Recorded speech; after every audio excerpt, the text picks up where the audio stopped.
कर्म है, ये करते क्या है, इनके कर्म कार्य के रूप से चीज प्रारंभ करते हैं। गाथा नंबर है 9। आवरण मोह विघ्नम घादी जीव गुण घादना तादो आवगणाम गोदम वेयणियम तह अघादिति। अब वो जो गुण कर्म बताए थे ना, उनका 2 प्रकार का विभाजन दिखाने वाले हैं कि इनमें से 4 कर्म घातियां कहलाते हैं और 4 कर्म अघातियां कहलाते हैं। क्योंकि 2 प्रकार के कहे थे ना उन्होंने, घादी अघादी ऐसी संज्ञाएं। तो इसमें से जो आवरण कर्म है यानी ज्ञानावरण और दर्शनावरण 2, फिर मोह यानी मोहनीय और विघ्नम यानी विघ्न करने वाला यानी अंतराय कर्म, ऐसे के जो 4 कर्म हैं, इन 4 कर्मों की जीव गुण घादन तादो, चूंकि ये जीव के गुणों का साक्षात घात करते हैं, डायरेक्टली घात करते हैं, इसलिए इनका नाम है घादी। घादी यानी घाती। घातिया का मतलब ही क्या है, घातने वाला। जो जीव के गुणों का घात करे उसका नाम है घातिया कर्म। और अघातिया का मतलब क्या है, जो घात ना करे। ना करे तो फिर कर्म ही क्यों है, वैसा घात ना करे जैसा घातिया कर्म घातते हैं, इसलिए उसका नाम दिया है अघातिया। जो जीव के गुणों का घातिया कर्मों की भांति घात ना करे, नष्ट ना करे, बाधा ना दे, ऐसे कर्मों को कहते हैं अघाती। वे कौन कौन से हैं, आउग यानी आयु, नाम यानी नाम, गोदम यानी गोत्र और वेयणीयम वेदनीय, ऐसे 4 कर्म घातिया और 4 कर्म अघातिया। अब यहाँ पर थोड़े से के गुणों को घातने के कारण से घातिया कर्म कहलाते हैं, और जो जीव के गुणों का घात नहीं करते हैं अथवा घातिया की तरह घात नहीं करते हैं उनको अघातिया बोलते हैं। उसका नाम ही क्या है, एक तो घातिया, देखो वर्ड है ना, शब्द, उस शब्द के मीनिंग में ही है घातिया यानी घात करने वाला। घातक, ये द्रव्य घातक है तो इसका तात्पर्य क्या है, इससे घात होता है, और ये द्रव्य घातक नहीं है तो उसको क्या बोलेंगे, अघातक। तो ऐसे घातिया शब्द बनाया उन्होंने तो गुणों के घातने की अपेक्षा से, और अघातिया बनाया तो ये अ यानी ये घात नहीं करता वैसा, कैसा, जैसा घातिया करते हैं। इस बात को लेकर के फिर अब वो आगे बताने वाले हैं गाथा में कि ये घात करने में यानी गुण जो है, ऐसे कौन से गुण है जिनका ये घातिया कर्म घात करते हैं, जिसके कारण से उसका नाम संज्ञा जो दी है वो घातिया दी है। लेकिन उसके पहले एक प्रश्न छोड़ा था अपन ने कि जीव के गुणों का कर्म घात करते हैं क्या, या एक द्रव्य से दूसरे द्रव्य में ऐसा घात बनता है क्या, जबकि हम पढ़ रहे हैं वैसा, तो घात होता है कि नहीं होता है, जीव के गुणों का कर्म से घात होता है कि नहीं होता है, हाँ कि ना। ना, कुछ लोग बोल रहे हैं ना, कुछ लोग बोल रहे हैं हाँ। यदि घात नहीं होता है तो फिर लिखेगा आवाज से लेकिन घात पूरा ऐसा हो जाए कि जिससे जीव कुछ कर ही ना सके, वैसा भी हो तो भी फिर काम कैसे बने।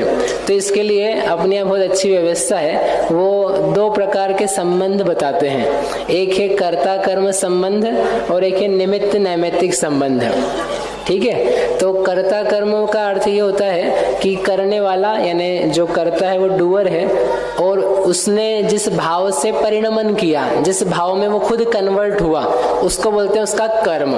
ये कर्ता कर्म और जो अपने 8 प्रकार के कर्म या कर्म कांड चल रहे हैं वो डिफरेंट है। जो अपन संस्कृत में पढ़ते हैं ना, कर्ता कर्म करण संप्रदान अपादान संबंध अधिकरण संबोधन, ऐसे वो जो 6 कारक 7 कारक आप पढ़ते हैं या पढ़े होंगे कभी, तो उसमें भी एक कर्म आता है, कर्ता ने कर्म को। ठीक है, तो वो जो कर्म है यानी क्रिया से संबंध रखता है, एक्टिविटी से संबंध रखता है, उस कर्म की हम बात कर रहे हैं कि कर्ता कर्म संबंध नहीं है, किसमें, जीव में और कर्म में।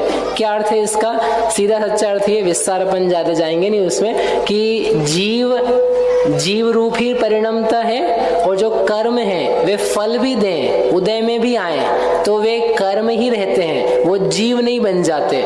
कर्म उदय में आते हुए जीव में कुछ फल देते हुए भी कभी भी जीव के स्वरूप से परिणमित नहीं होते, यानी जीव में नहीं बदल जाते।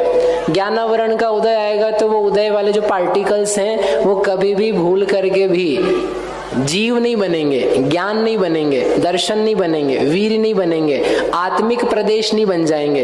इसका मतलब है कि जीव अलग रहता है, कर्म अलग रहते हैं। जीव में कर्म प्रवेश करके जीवत्व को प्राप्त नहीं कर लेते। सिमिलरली जो जीव है वो भी कर्म बांधता है, कर्मों को ग्रहण करता है, ऐसा हम कहते हैं, ऐसा पढ़ते हैं। तो उसमें भी कर्ता कर्म नहीं है, जीव के परिणामों के होने पर कर्म बंधते हैं, अटैच होते हैं, अट्रैक्ट होते हैं, आकर्षित होते हैं, परंतु वे जीव उन कर्म रूप नहीं हो जाता और कर्म जीव रूप नहीं हो जाता। इतना सा एक डिस्टिंक्शन अपने को याद रखने की जरूरत है। कितना डिस्टिंक्शन? कर्म को जो कुछ करना हो, बंध, उदय, सत्व, अपकर्षण, उत्कर्षण, उदीर्णा, वॉटएवर, वो जो कुछ करेगा वो सारा का सारा काम उसके स्वयं के अस्तित्व में पाया जाएगा। और जीव जो कुछ करेगा, भले वो नरक गति में जाए, चाहे देव गति में जाए, चाहे स्वर्ग में जाए, चाहे साता हो चाहे असाता हो, वो जो कुछ परिणाम पैदा होगा वो उसका खुद का होगा, वह कर्म का नहीं होगा। समझ में इतनी बात? तो इसको बोलते कर्ता कर्म संबंध नहीं है, परंतु इन दोनों के बीच में निमित्त नैमित्तिक संबंध है। निमित्त यानी नैमित्तिक यानी जो कार्य होता है, और निमित्त यानी जो उसकी हेल्पफुल सामग्री है, उसकी मदद करने वाली, कार्य के होने में जो अनुकूल सामग्री है, फेवरेबल सामग्री है, उसको बोलते हैं निमित्त। ठीक है, एग्जाम्पल्स दिए आगे उपादान निमित्त के कि जीव का अज्ञान है, जीव में अज्ञान परिणति चल रही है, पर्याय अवस्था चल रही है, तो उस समय क्या होगा? ज्ञान आवरण का उदय निमित्त होगा। जीव में राग द्वेष मोह हो रहे हैं तो मोहनीय का उदय नियम से होगा। कर्म का बंध हुआ, ये उपादान रूप एक घटना घटी, तो कर्म का बंध होने पर जीव का मोह रूप परिणाम वह निमित्त बनेगा। बिना मोह परिणाम के वो कर्म आकर के बंध नहीं सकते हैं। कर्म का संवर हुआ, कर्म आना रुक गए, अब नहीं आ रहे, बंध नहीं रहे हैं। तो क्यों नहीं बंध रहे हैं? क्योंकि जीव में सम्यक दर्शन ज्ञान चारित्र रूप कुछ परिणति उत्पन्न हुई, ज्ञान भाव उत्पन्न हुआ, उसके कारण से कर्म तत्संबंधी आना रुक गए। इस प्रकार का ये संबंध जो है वो चला करता है।